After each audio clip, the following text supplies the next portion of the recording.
इस फीमेल का यानी कि शताक्षी मिश्रा का स्टेटस क्या होगा और इसी तरह से दीपक महेंद्रा पांडे का स्टेटस क्या होगा, जरूर आप नीचे कमेंट्स के जरिए जरूर बताइएगा, ताकि हम अगली वीडियो में सिर्फ इसी बात पर चर्चा करें कि अगर इसी तरह की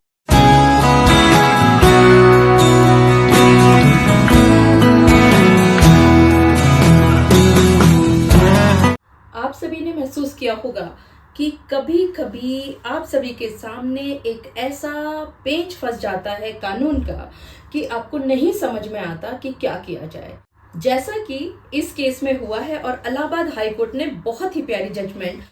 8 मई 2024 को सुनाई है। आइए इस वीडियो में देखते और समझते हैं कि क्या पृष्ठभूमि थी और क्या फैसला आया इलाहाबाद हाई कोर्ट का। मैं एडवोकेट मोहिनी मोना आप सभी का पुनः स्वागत करती हूं और आप सभी देख रहे हैं आप सभी का पसंदीदा चैनल मोहिनी मोना एडवोकेट। अगर आपने मेरे इस चैनल को अभी तक सब्सक्राइब ना किया हो या आप मेरे इस चैनल के लिए नए हैं तो इसको जल्दी से जल्दी सब्सक्राइब कर दीजिएगा, ताकि आपको इसी तरह के लीगल इंफॉर्मेटिव वीडियोस की नोटिफिकेशन सबसे पहले मिल सके। पति की मृत्यु के बाद क्या पति के माता पिता हिंदू मैरिज एक्ट के तहत वैवाहिक कार्यवाही जारी कर सकते हैं? Parents can continue matrimonial proceedings after husband's death under Hindu marriage act. ये एक केस पहुंचा था इलाहाबाद हाई कोर्ट के सामने। सबसे पहले केस का टाइटल समझ लेते हैं, शताक्षी मिश्रा वर्सेस दीपक महेंद्रा पांडे, जो कि डिजीज है, जिसकी मृत्यु हो चुकी है, एंड अनदर। अब इस केस में हुआ क्या है कि इलाहाबाद हाई कोर्ट में जो ये पहुंचे हैं इम्प्यून्ड ऑर्डर को चैलेंज करते हुए,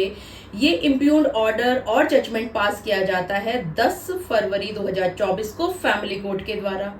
और ये फैमिली कोर्ट में दीपक महेंद्रा पांडे ने अपनी पत्नी शताक्षी मिश्रा, जो कि यहाँ इलाहाबाद हाई कोर्ट में पहुंची हैं अपीलेंट,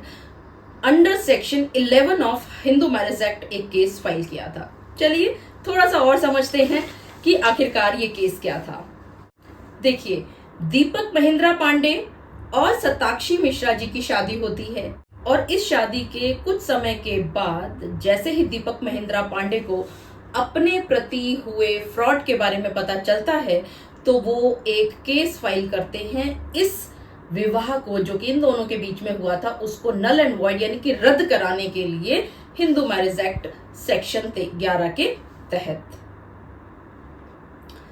5 अप्रैल 2022 को ये जो पिटीशन फाइल की गई थी under section 11 of Hindu marriage act, इसमें मेन ग्राउंड लिया था पति ने कि उसके साथ फ्रॉड हुआ है। उसकी पत्नी, जो कि पहले से शादीशुदा थी और उन्होंने वहां पर वो तलाक नहीं लिया था, और जिस समय पर ये रिश्ता उनके सामने आया था, इस लड़की ने अपने आप को प्रोजेक्ट किया था कि वो अनमैरिड हैं। उन्होंने कुछ डॉक्यूमेंट्स वगैरह भी दिखाए थे, ऐसा कहना है दीपक महेंद्रा पांडे का। लेकिन अनफॉर्चुनेटली कुछ ही महीने बाद यानी अप्रैल 2022 में ये पिटीशन फाइल हुई है इस मैरिज को शून्य घोषित करने के लिए, और 24 फरवरी 2023 को दीपक महेंद्रा पांडे की एक रोड एक्सीडेंट में डेथ हो जाती है। अब यहां पर आता है कानूनी दांव पेच, जिसकी वजह से इलाहाबाद हाई कोर्ट तक पहुंची है ये शताक्षी मिश्रा जी। जब निचली कोर्ट में केस चल रहा था, पति की मृत्यु हो गई थी, तो जो इस पति के माता पिता यानी कि शताक्षी मिश्रा के सास और ससुर ने एक एप्लीकेशन फाइल की अंडर ऑर्डर 22 रूल 3 सीपीसी की, और उन्होंने ये कहा कि उनको अब पार्टी बनाया जाए क्योंकि उनके बच्चे की मृत्यु हो चुकी है, तो अब उनको पार्टी बना करके ये केस चलना चाहिए। यहाँ पर शताक्षी मिश्रा जी के जो वकील साहब है उन्होंने ऑब्जेक्शंस रेज की और उन्होंने कहा कि क्योंकि दीपक पांडे की मृत्यु हो चुकी है तो इस वजह से ये केस अब चलना ही नहीं चाहिए, केस ही खत्म हो जाना चाहिए। खैर आखिरकार family court order 22 rule 3 CPC को अलाउ कर देता है और साथ में वो ये कहता है कि सेक्शन 10 जो है फैमिली कोर्ट एक्ट का, कि अगर इस तरह की परिस्थितियां हो जाती हैं तो कोर्ट को सिविल कोर्ट की भांति भी चलाया जा सकता है और यहां पर ऑर्डर 22 रूल 3 सीपीसी अलाउ की जा सकती है। ये जो ऑर्डर पास किया गया जिसमें एक एप्लीकेशन अंडर ऑर्डर 22 रूल 3 की जब अलाउ की गई, इससे परेशान होकर के ये पत्नी सताक्षी मिश्रा पहुंचती हैं honourable high court of Allahabad में और वो ये कहती हैं कि निचली कोर्ट के द्वारा जो ये एप्लीकेशन फाइल की गई है सीपीसी की, ये गलत की गई है, ये नहीं की जानी चाहिए थी। और यहाँ पर दीपक महिंद्रा पांडे के, जो कि मृत्यु हो चुकी है जिनकी, उनके माताजी पिताजी पहुंचते हैं यहाँ पे रिस्पोंडेंट की तरह पर और वो ये कहते हैं कि ये जो निचली कोर्ट से जो ऑर्डर हुआ है अंडर ऑर्डर 22 रूल 3 की जो एप्लीकेशन अलाउ की गई है, ये बिल्कुल ठीक की गई है। और वो साथ में ये कहते हैं कि अगर ये नहीं किया जाता तो जो प्रॉपर्टी राइट्स हैं उसके ऊपर बहुत बुरा प्रभाव पड़ता, क्योंकि ये पत्नी जो उनके मृतक बेटे की पत्नी अपने आप को कह रही थी, वो खड़ी हो जाती प्रॉपर्टी राइट्स को लेकर के। इलाहाबाद हाई कोर्ट ने यहाँ पर सेक्शन 5 की condition for a Hindu marriage पढ़ी बहुत विस्तार से। सभी चीजों को ना पढ़ते हुए आप सिर्फ इतना ध्यान रखें कि एक बहुत महत्वपूर्ण शर्त है हिंदू मैरिज में कि जिस समय पर शादी हो रही है एक लड़के और लड़की की, तो उस समय पर ना तो लड़के का और ना ही लड़की का पहले से कोई भी स्पाउस जिंदा होना चाहिए। जबकि यहाँ पर ये जो लड़की है ये ऑलरेडी मैरिड थी और इसने पहले तलाक नहीं लिया था। इसके बाद सेक्शन 11 वॉइड मैरिज को बहुत विस्तार से इलाहाबाद हाई कोर्ट ने बताया और साथ ही सेक्शन 7 और सेक्शन 10 फैमिली कोर्ट एक्ट का विस्तार से बताया, जो कि जुरिस्डिक्शन और प्रोसीजर के बारे में बताता है। और यहाँ पर दो सवाल थे मेन कि क्या ये जो सीपीसी के प्रोविजंस हैं, खास करके ये ऑर्डर 22 रूल 3 जो हैं वो लागू होते हैं क्या फैमिली कोर्ट के ऊपर। और दूसरा महत्वपूर्ण प्रश्न क्या था कि क्या पेरेंट्स जो हैं वो लीगल रिप्रेजेंटेटिव्स के रूप में सब्स्टिट्यूट किए जा सकते हैं क्या। तो इन दोनों चीजों के लिए ही इन सभी सेक्शंस को विस्तार से इलाहाबाद हाई कोर्ट ने एलोबरेट किया और साथ ही ऑर्डर 22 रूल 3 ऑफ सीपीसी को बहुत विस्तार से बताया गया और ये कहा गया कि क्योंकि सेक्शन 10 फैमिली कोर्ट एक्ट का बहुत क्लियरली इस बात को कहता है कि अगर इस तरह की परिस्थितियां उत्पन्न हो सकती हैं तो ऐसी स्थिति में फैमिली कोर्ट को सिविल कोर्ट की भांति भी ट्रीट किया जा सकता है। और ये सब बातें कहते हुए कहा कि क्योंकि सीपीसी यहाँ पर लागू हो सकती है, खास करके ऑर्डर 22 रूल 3 सीपीसी भी यहाँ पर लागू हो सकता है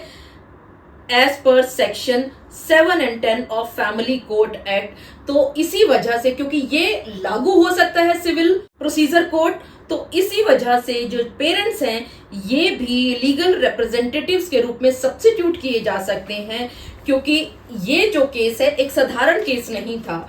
ये केस था एक ऐसे बेटे की तरफ से जिसने कि इस शादी को रद्द करने के लिए केस फाइल किया था और वो ये कहता है बेटा, उनका मृतक बेटा, कि उसके साथ फ्रॉड हुआ है। और यहाँ पर एक और महत्वपूर्ण बात रही थी कि अगर ये शादी रद्द कर दी जाती है तो स्टेटस ऑफ फीमेल क्या होगा, स्टेटस ऑफ मेल क्या होगा।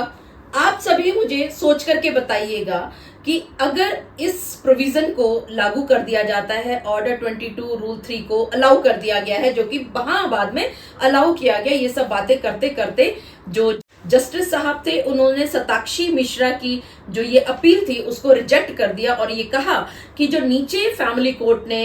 अलाउ किया था इस ऑर्डर 22 रूल 3 सीपीसी को और उसके बाद सब्स्टिट्यूट किया था इनके पेरेंट्स को, वो बिल्कुल ठीक किया था। लेकिन यहाँ पर एक प्रश्न मैं आप सभी के बीच में छोड़ रही हूँ आज। अगले वीडियो में हम जरूर इसके बारे में चर्चा करेंगे और वो ज्वलंत प्रश्न ये है कि ये तो लागू हो गई है ऑर्डर 22 रूल 3 सीपीसी की एप्लीकेशन, और इसके बाद जो ये शादी हुई थी इन दोनों के बीच में, सताक्षी मिश्रा और दीपक महिंद्रा पांडे के बीच में, इस शादी को नल एंड वॉइड यानी कि रद्द करार कर दिया गया। तो इस शादी को रद्द करने के बाद, नल एंड वॉइड करार करने के बाद इस फीमेल का यानी कि शताक्षी मिश्रा का स्टेटस क्या होगा और इसी तरह से दीपक महेंद्रा पांडे का स्टेटस क्या होगा, जरूर आप नीचे कमेंट्स के जरिए जरूर बताइएगा, ताकि हम अगली वीडियो में सिर्फ इसी बात पर चर्चा करें कि अगर इसी तरह के केसेस, इसी तरह की सिचुएशंस, इसी तरह के सर्कमस्टांसेस आपके सामने आ जाते हैं तो आपको ऐसी स्थिति में क्या करना चाहिए। मुझे पूरा विश्वास है कि आप सभी को मेरा आज का वीडियो भी बहुत अच्छा लगा होगा। अगर आपको मेरा आज का वीडियो भी अच्छा लगा तो इसको लाइक, शेयर और कमेंट करना ना भूलिएगा। और हाँ, अगर आप मेरे इस चैनल के लिए नए हैं तो इसको जल्दी से जल्दी सब्सक्राइब कर दीजिएगा, ताकि आपको इसी तरह के लीगल इंफॉर्मेटिव वीडियोस की नोटिफिकेशन सबसे पहले मिल सके। अपना और अपने परिवार का बहुत अच्छी तरह से ध्यान रखिएगा। Thank you, take care, bye bye.